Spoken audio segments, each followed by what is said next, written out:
दोस्तों, आज है 3 अप्रैल।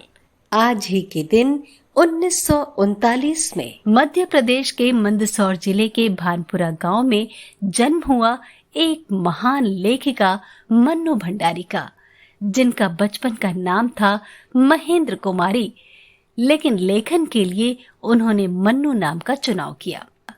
इनकी कथा साहित्य के बिना आधुनिक कथा साहित्य अधूरा सा लगता है। मन्नू जी का समग्र साहित्य उनके सीधे साधे व्यक्तित्व का आईना है। उनकी रचनाओं में स्त्री मन से जुड़ी अनुभूतियों की अभिव्यक्ति सहज ही देखी जा सकती है। वैसे तो उन्होंने बहुत सी कालजयी कहानियां लिखी, लेकिन आज उनके जन्मदिवस के अवसर पर हम आपके लिए लेकर आए हैं उनकी एक कालजयी कहानी, अकेली। कहानी एक अकेली स्त्री की मानसिक वेदना का मर्मस्पर्शी चित्रण है। आइए सुनते हैं कहानी अकेली। सोमा बुआ बुढ़िया है, सोमा बुआ परित्यक्ता है, सोमा बुआ अकेली है। सोमा बुआ का जवान बेटा क्या जाता रहा, उनकी जवानी चली गई। पति को पुत्र वियोग का ऐसा सदमा लगा कि वो पत्नी घर बार तज कर तीर्थवासी हुए और परिवार में कोई ऐसा सदस्य नहीं था जो उनके एकाकीपन को दूर करता। पिछले 20 वर्षों से उनके जीवन की इस एक रास्ता में किसी प्रकार का कोई व्यवधान उपस्थित नहीं हुआ, कोई परिवर्तन नहीं आया। यूं हर साल 1 महीने के लिए उनके पति उनके पास आकर रहते थे, पर कभी उन्होंने पति की प्रतीक्षा नहीं की, उनकी राह में आंखें नहीं बिछाई। जब तक पति रहते उनका मन और भी मुरझाया हुआ रहता, क्योंकि पति के स्नेहहीन व्यवहार का अंकुश उनके रोजमर्रा के जीवन की अबाध गति से बहती स्वच्छंद धारा को कुंठित कर देता। उस समय उनका घूमना फिरना, मिलना जुलना बंद हो जाता और सन्यासी जी महाराज से ये भी नहीं होता कि 2 मीठे बोल बोलकर सोमा बुआ को एक ऐसा संबल ही पकड़ा दे जिसका आसरा लेकर वे उनके वियोग के 11 महीने काट दे। इस स्थिति में बुआ को अपनी जिंदगी पास पड़ोस वालों के भरोसे ही काटनी पड़ती थी। किसी के घर मुंडन हो, छठी हो, जनेऊ हो, शादी हो या गमी, बुआ पहुंच जाती और फिर छाती फाड़ कर काम करती, मानो वे दूसरे के घर में नहीं अपने घर में ही काम कर रही हों। आजकल सोमा बुआ के पति आए हैं और अभी अभी कुछ कहा सुनी हुई है। बुआ आंगन में बैठी धूप खा रही हैं, पास रखी कटोरी से तेल हाथों में लेकर मल रही हैं और बड़बड़ा रही हैं। इस 1 महीने में अन्य अवयवों के शिथिल हो जाने के कारण उनकी जीभ ही सबसे अधिक सजीव और सक्रिय हो उठती है। तभी हाथ में एक फटी साड़ी और पापड़ लेकर ऊपर से राधा भाभी उतरी। क्या हो गया बुआ, क्यों बड़बड़ा रही हो? फिर सन्यासी जी महाराज ने कुछ कह दिया क्या? अरे मैं कहीं चली जाऊं सो इन्हें नहीं सुहाता। कल चौक वाले किशोरी लाल के बेटे का मुंडन था, सारी बिरादरी का न्योता था। मैं तो जानती थी कि ये पैसे का गुरूर है कि मुंडन पर सारी बिरादरी को न्योता दे, पर काम उन नई नवेली बहुओं से संभलेगा नहीं, सो जल्दी ही चली गई। हुआ भी वही। और सरक कर बुआ ने राधा के हाथ से पापड़ लेकर सुखाने शुरू कर दिए। एक काम गत से नहीं हो रहा था। अब घर में कोई बड़ा बूढ़ा हो तो बतावे, या कभी किया हो तो जाने। गीत वाली औरतें मुंडन पर बन्ना बन्नी गा रही थी। मेरा तो हंसते हंसते पेट फूल गया और उसकी याद से ही कुछ देर पहले का दुख और आक्रोश घुल गया। अपने सहज स्वाभाविक रूप में वे कहने लगी, भट्ठी पर देखो तो अजब तमाशा, समोसे कच्चे ही उतार दिए और इतने बना दिए कि 2 बार खिला दो, और गुलाब जामुन इतने कम कि एक पंगत में भी पूरे न पड़े। उसी समय मैदा सान कर नए गुलाब जामुन बनाए। दोनों बहुएं और किशोरी लाल तो बेचारे इतने जस मान रहे थे कि क्या बताऊं। कहने लगे, अम्मा तुम न होती तो आज भद दौड़ जाती। अम्मा तुमने तो लाज रख ली, मैंने तो कह दिया। अरे अपने ही काम नहीं आएंगे तो कोई बाहर से थोड़ी ना आएगा। ये तो आजकल इनका रोटी पानी का काम रहता है, नहीं तो मैं सवेरे सवेरे ही चली आती। तो सन्यासी महाराज क्यों बिगड़ पड़े? उन्हें तुम्हारा आना जाना अच्छा नहीं लगता क्या बुआ? यूं तो मैं कहीं आऊं जाऊं सो इन्हें नहीं सुहाता, और फिर कल किशोरी के यहाँ से कोई बुलावा नहीं आया। अरे मैं तो कहूं कि घर वालों को कैसा बुलावा, वे लोग तो मुझे अपनी माँ से कम नहीं समझते, नहीं तो कौन भला यूं भट्ठी और भंडार घर सौंप दे। पर अब उन्हें कौन समझावे, कहने लगे तो जबरदस्ती दूसरों के घरों में टांग अड़ाती फिरती है। और एकाएक उन्हें उस क्रोध भरी वाणी और कटु वचनों का स्मरण हो आया, जिसकी बौछार कुछ देर पहले ही उन पर हो चुकी थी। याद आते ही फिर उनके आंसू बह चले। अरे रोती क्यों हो बुआ, कहना सुनना तो चलता ही रहता है। सन्यासी जी महाराज 1 महीने को ही तो आकर रहते हैं, सुन लिया करो और क्या। सुनने को तो सुनती ही हूँ, पर मन तो दुखता ही है कि 1 महीने को आते हैं तो भी कभी मीठे बोल नहीं बोलते। मेरा आना जाना इन्हें सुहाता नहीं। सो तू ही बता राधा, ये तो साल में 11 महीने हरिद्वार रहते हैं, इन्हें तो नाते रिश्ते वालों से कोई लेना देना नहीं, पर मुझे तो सबसे निभाना पड़ता है। मैं भी सबसे तोड़ ताड़ कर बैठ जाऊं तो कैसे चले। मैं तो इनसे कहती हूँ कि जब पल्ला पकड़ा है तो अंत समय में भी साथ रखो। सो तो इनसे होता नहीं, सारा धर्म कर्म ये ही लूटेंगे, सारा जस ये ही बटोरेंगे, और मैं अकेली पड़ी पड़ी यहाँ इनके नाम को रोया करूं। उस पर से कहीं आऊं जाऊं तो वो भी इनसे बर्दाश्त नहीं होता। और बुआ फूट फूट कर रो पड़ी। राधा ने आश्वासन देते हुए कहा, रो नहीं बुआ, अरे वे तो इसलिए नाराज हुए कि बिना बुलाए तुम चली गई। बेचारे इतने हंगामे में बुलाना भूल गए तो मैं भी मान करके बैठ जाती, फिर घर वालों को कैसा बुलाना। मैं तो अपनेपन की बात जानती हूँ, कोई प्रेम नहीं रखे तो 10 बुलावे पर भी ना जाऊं, और प्रेम रखे तो बिना बुलाए भी सिर के बल जाऊं। मेरा अपना हरखू होता और उसके घर कोई काम होता तो क्या मैं बुलावे के भरोसे बैठी रहती। मेरे लिए जैसा हरखू वैसा किशोरी लाल। आज हरखू नहीं है, इसी से दूसरों को देख देख कर मन भरमाती रहती हूँ। और वे हिचकियां लेने लगी। सूखे पापड़ों को बटोरते बटोरते स्वर को भरसक कोमल बनाकर राधा ने कहा, तुम भी बुआ बात को कहां से कहां ले गई। लो अब चुप हो, पापड़ भुनकर लाती हूँ, खाकर बताना कैसा है। और वो साड़ी समेट कर ऊपर चढ़ गई। कोई सप्ताह भर बाद बुआ बड़े प्रसन्न मन से आई और सन्यासी जी से बोली, सुनते हो देवर जी के ससुराल वालों की किसी लड़की का संबंध भागीरथ जी के वहां हुआ है। वे सब लोग यहीं आकर ब्याह कर रहे हैं। देवर जी के बाद तो उन लोगों से कोई संबंध ही नहीं रहा, फिर भी हैं तो समधी ही। वे तो तुमको भी बुलाए बिना नहीं मानेंगे, समधी को आखिर कैसे छोड़ सकते हैं। और बुआ पुलकित होकर हंस पड़ी। सन्यासी जी की मौन उपेक्षा ने उनके मन को ठेस पहुंचाया, फिर भी वे प्रसन्न थी। इधर उधर जाकर वे इस विवाह की प्रगति की खबर लाती। आखिर एक दिन वे ये भी सुनाई कि उनके समधी यहाँ आ गए हैं। जोर शोर से तैयारियां हो रही हैं, सारी बिरादरी को दावत दी जाएगी, खूब रौनक होने वाली है। दोनों ही पैसे वाले ठहरे। क्या जाने हमारे घर बुलावा आएगा या नहीं। देवर जी को मरे 25 बरस हो गए, उसके बाद से तो कोई संबंध ही नहीं रखा। रखे भी कौन, ये काम तो मर्दों का होता है। मैं तो मर्द वाली होकर भी बेमर्द ही हूँ। और एक ठंडी सांस उनके दिल से निकल गई। अरे वाह बुआ, तुम्हारा नाम कैसे नहीं हो सकता, तुम तो समधिन ठहरी। संबंध में ना रहे कोई रिश्ता थोड़े ही टूट जाता है। दाल पीसती हुई घर की बड़ी बहू बोली, है बुआ का नाम? मैं तो सारी लिस्ट देख कर आई हूँ, विधवा ननद बोली। बैठे ही बैठे एकदम आगे सरक कर बुआ ने बड़े उत्साह से पूछा, तू अपनी आंखों से देख कर आई है नाम?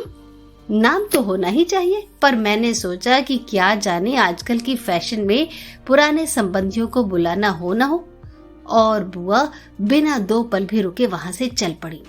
अपने घर जाकर सीधे राधा भाभी के कमरे में चढ़ी।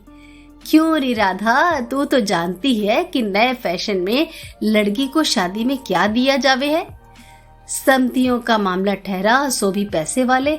खाली हाथ जाऊं तो अच्छा नहीं लगेगा। मैं तो पुराने जमाने की ठहरी, तू ही बता दे, क्या दूं?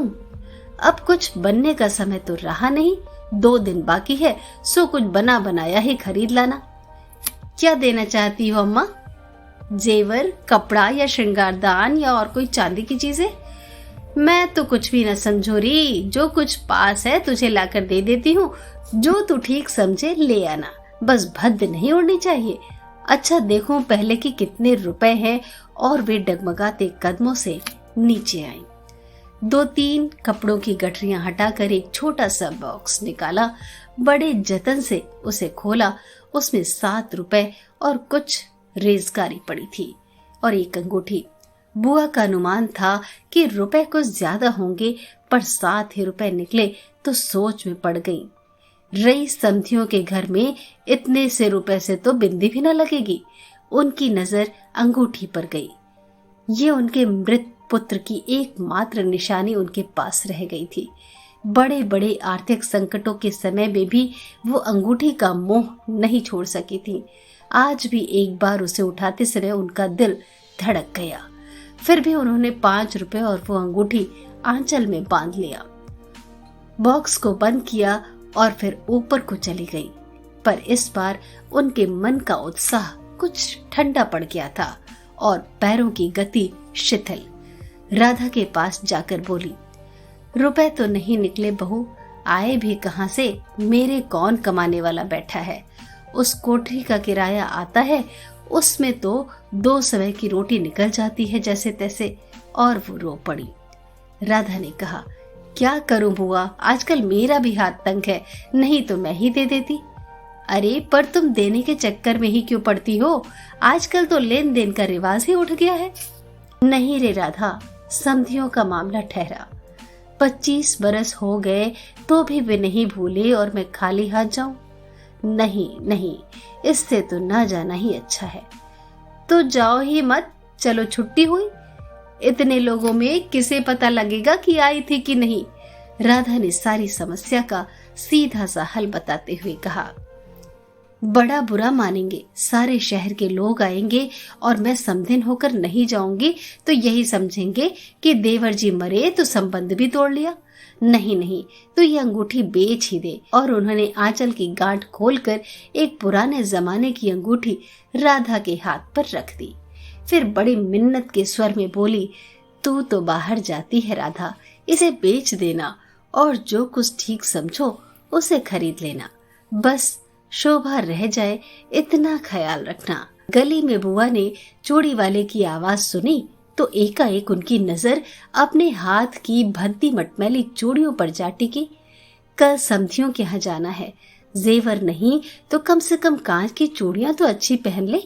पर एक अत्यंत लाज ने उनके कदमों को रोक दिया। कोई देख लेगा तो? लेकिन दूसरे ही क्षण अपनी इस कमजोरी पर विजय पाती सी वे पीछे के दरवाजे पर पहुंच गई और 1 रुपया कलदार खर्च करके लाल हरी चूड़ियों के बंद पहन लिए। पर सारे दिन हाथों को साड़ी के आंचल से ढके ढके फिरी। शाम को राधा भाभी ने बुआ को चांदी की एक सिंदूरदानी, एक साड़ी और एक ब्लाउज का कपड़ा लाकर दे दिया। सब कुछ देखकर बुआ बड़ी प्रसन्न हुई और ये सोच सोचकर कि जब वो ये देंगी तो उनकी समधिन पुरानी बातों की दुहाई दे देकर उनकी मिलनसारिता की कितनी प्रशंसा करेगी, उनका मन पुलकित होने लगा। अंगूठी बेचने का गम भी जाता रहा। पास वाले बनिए के यहाँ से एक आने का पीला रंग लाकर रात में उन्होंने साड़ी रंगी। शादी में सफेद साड़ी पहनकर जाना क्या अच्छा लगेगा? रात में सोई तो मन कल की ओर दौड़ रहा था। दूसरे दिन 9 बजते बजते खाने का काम समाप्त कर डाला।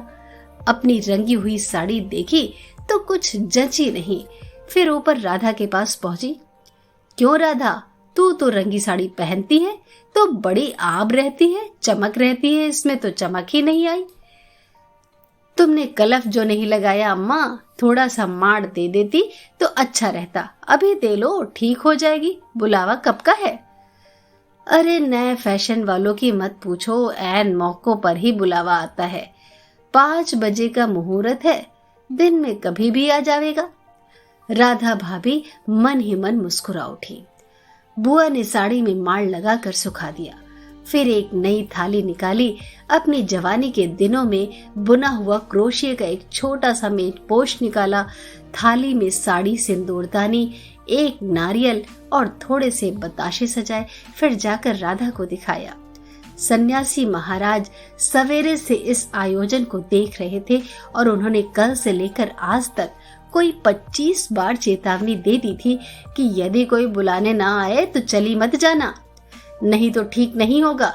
हर बार बुआ ने बड़े ही विश्वास के साथ कहा, मुझे क्या बावली समझ रखा है जो बिन बुलाए चली जाऊंगी? अरे वह पड़ोस वालों की नंदा ने अपनी आंखों से बुलावे की लिस्ट में मेरा नाम देखा है, और बुलाएंगे क्यों नहीं? शहर वालों को बुलाएंगे और समधियों को नहीं बुलाएंगे क्या? 3 बजे के करीब बुआ को अनमने भाव से छत पर इधर उधर घूमते देख राधा भाभी ने आवाज लगाई, गई नहीं बुआ? एकाएक चौंकते हुए बुआ ने पूछा, कितने बज गए राधा? क्या कहा? 3? सर्दी में तो दिन का पता ही नहीं लगता। बजे 3 ही हैं और धूप सारी छत पर से ऐसे सिमट गई मानो शाम हो गई। फिर एकाएक जैसे ही ख्याल आया कि ये तो भाभी के प्रश्न का उत्तर नहीं हुआ, जरा ठंडे स्वर में बोली, मुहूर्त तो 5 बजे का है, जाऊंगी तो 4 बजे तक जाऊंगी, अभी तो 3 ही बजे हैं। बड़ी सावधानी से उन्होंने स्वर में लापरवाही का पुट दिया। बुआ छत पर से गली में नजर फैलाए खड़ी थीं।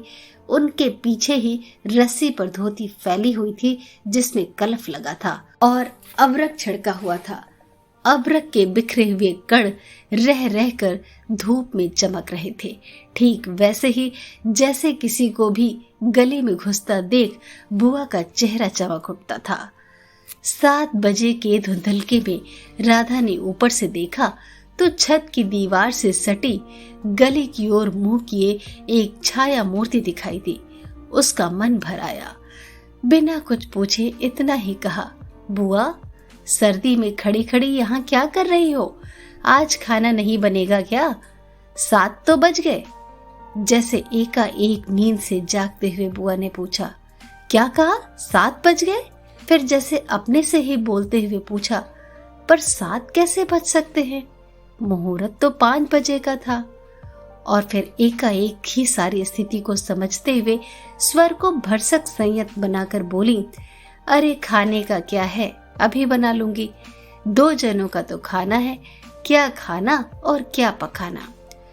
फिर उन्होंने सूखी साड़ी को उतारा, नीचे जाकर अच्छी तरह उसकी तह की, धीरे धीरे हाथों की चूड़ियां खोली, थाली में सजाया हुआ सारा सामान उठाया और सारी चीजें बड़े जतन से अपने एकमात्र संदूक में रख दी और फिर बड़े ही बुझे हुए दिल से अंगीठी जलाने लगी।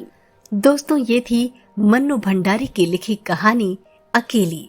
हमें यकीन है कि आपको भी जरूर पसंद आई होगी। आज मन्नू भंडारी हम लोगों के बीच नहीं है, लेकिन सच है कि वो अपनी रचनाओं के माध्यम से वर्षों वर्षों तक हमारे साथ रहेंगी।